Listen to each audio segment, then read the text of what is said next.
KBC English Service. Your number one radio. KBC English Service. We speak to Dr. David Matsanga, Chair, Pan-African Forum, just to get his insights and thoughts with regards to political headlines over the weekend. Nation Daily is reporting that former Premier Raila Amolo Odinga will be on the ballot come 2022. Good morning and good to speak to you. How was your weekend? Good morning, Maxwell, and good morning all the staff and all listeners of Kenya Broadcasting Corporation around Africa. What do you make of the headlines of the weekend? Let's start with what one of the local dailies reported, that it will be a two-horse race between former Premier Raila Amolo Odinga and Deputy President William Ruto come 2022 presidential elections. Well, Raila Amolo Odinga is a Kenyan, and he is entitled to take part in a democratic dispensation of this country. So there is nothing wrong with him if he's going to be on election on the ballot in 2022. But that headline was countered by the spokesman of Dr. Raila Amolo Odinga, who said it is just a hoax being done. Raila is concentrating on helping the president in rebuilding a united Kenya,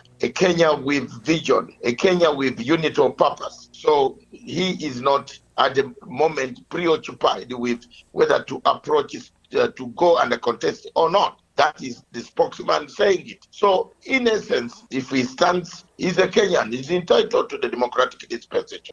And of course, he's been on the receiving end over the weekend. I understand on Sunday evening, he flew out to Indonesia for an official duty. But, you know, back home, politicians, especially those who are opposed to his ideology, were on his neck saying that it's high time he retires from politics, especially those who are allied to Deputy President William Ruto. Do you agree with them? I think those why do they want to stop him? Are they God? You don't stop somebody who needs to stand for elections until there's no term limit in Kenya, which limits people to stand for presidency or not. That term limit is not there. I've not seen it in the Constitution of Republic of Kenya for the presidency. If it is there, then let them pull it out and tell us where the term limit or age limit or whatever it is, which stops a person from going to stand for an elected post. The only term limits that we see are of the Chief Justice, who should retire after 70 years of age. But I haven't seen any age limit of stopping Raila Amolo Odinga from standing for an election. These are people who are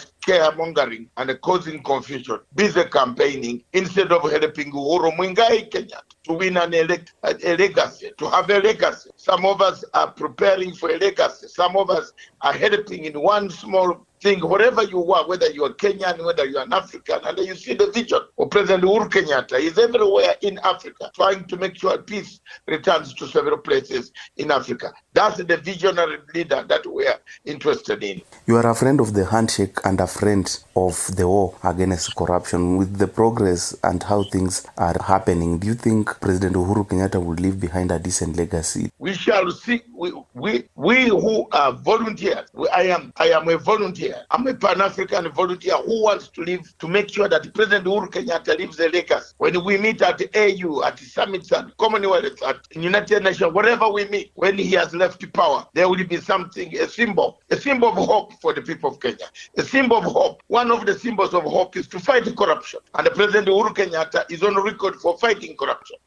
He will not leave any stone unturned in the fight against corruption. That is the essence, and that's what the direction is going. 2, he will leave a stable, united Kenya. A redemption strategy, which is part of the building of bridges in Egypt, which must be taken seriously by Kenya. I have written a very good article this morning, very fantastic article, saying the only cure for Kenya's cycle of violence of every 5 years is not a referendum. You can hold 2 million referenda in Kenya, but you'll still have the same problem when election comes. It is to cure the election violence before and after. That is what the BBI seeks. Anyone purported the coming of a populist bill which does not address that is actually near hell than heaven. Your thoughts as we wrap up in terms of the way forward on what is rocking the country in terms of corruption. I know all entities have said that they are committed towards ensuring that they fight this scourge so that Big Four can be achieved. Do you think there are some factors curtailing this success? Yes, there are several cartels. The judiciary is one of the cartels. Are you not ashamed ashamed as a Kenyan, as an African, for a white man to come from New York to arrest a drug baron when the judges were releasing them on a daily basis. Are you not ashamed? Can you call Trump a madman? After you see what has happened about Akash, and then we have a defense lawyer coming around here that is spilling beans. What beans does he spill? He must be spilling beans to his face, because we saw everybody in Kenya. This thing of drugs affected East Africa. Where they were trading is not only in Kenya.